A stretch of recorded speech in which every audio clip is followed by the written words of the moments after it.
अरे भौजी का हो बही? का हो? तो देखा तिला हम हो तुम्हारा तू दिनों रात बड़ी खटत हियो।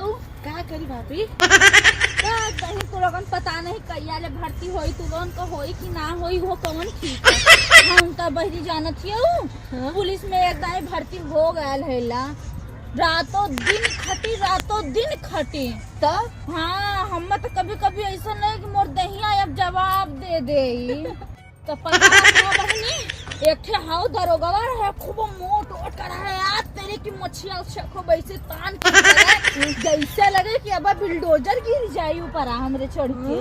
हाँ बहुत लाइन दे पता है का कहा मैडम जब तू वर्दिया पहन लेलू ना तो जैसे लगा कि चांद तारा तोरे गोड़वा के नीचे आए कि कुल निहुरत हुआ। अच्छा बहुत लाइन दे हम और 2-3 ठौरा औरू ना कुल बहुत हमारा कुल प्रपोजल देना वही डरे ना हम कमवा छोड़ देने नहीं तो फिर हम बोले तो हमार बहुत नाम होत आई जौन दौड़ी लाई तो हम अपने दे ही बदे बहनी अब दौड़ी ला समझ गई ना कि अब दहिया धीरे धीरे हमार जवाब दौड़ उड़ ले तो तनी सही रही। अब तू लोगों को पता नहीं कब ले अड़ती भरती आई।